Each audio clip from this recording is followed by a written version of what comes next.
મારું નામ છે સરોજબેન ગાંગાણી, રણજીતપુર મારું ગામ છે, જિલ્લો જામનગર, તાલુકો જોડિયા. અમે આવ્યા છે એ માટે કે રેતી માટે, અને અમે જ્યાં નદીએ ધોવા જાય છીએ ને ત્યાં અમારી અહીંયા ફાવે એમ વર્તન કરે છે, દારૂ પીને આવે છે. અને બીજા નંબરમાં આ રોડ છે ને અમારા અહીંયા ગામની બાજુમાં, અહીંયાથી ને હાલે છે. હવે એ રોડને હાવ ઓલું થઈ ગયું છે. હવે એ રોડ જાય એટલે અમારું ગામ આખું જાય. અને બે દી પહેલા એ આવ્યો તો અમે બાઈઓએ ફરિયાદ કર્યું કે આપણે હવે રોકીએ એમ.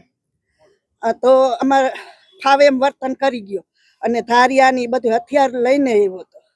હા, અને મારા છોકરા ઉપર હુમલો કર્યો. કોણ કોણ હતું અને કેટલા લોકો? 5 લોકો હતા. 5 લોકો જોયા અમે.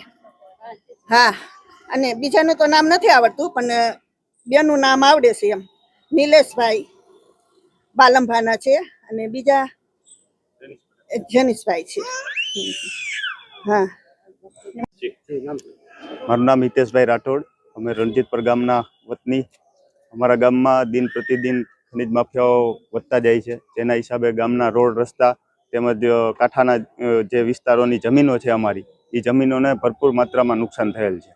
આ નુકસાનીમાં કારણે અમે કલેક્ટર શ્રી, મુખ્યમંત્રી શ્રી અને અહીંયા એસપી સાહેબને બધા તંત્રમાં રજૂઆત કરેલી, તેમ છતાં આ નિંબ તંત્રના હિસાબે અમારું કોઈ ધ્યાન નથી. અમારા જે ગામમાં નુકસાની જે અમારી જમીનોને થાય છે ખનિજ માફિયાના હિસાબે, તો આજ અમે એસપી સાહેબને ફરી રજૂઆત કરવા આવ્યા છીએ કે આ ખનિજ માફિયાઓને બંધ કરે. જે અમારા ગામની સમથળ જમીનને નુકસાન થઈ રહ્યું છે તેની સામે અમે રજૂઆત કરવા આવ્યા છીએ.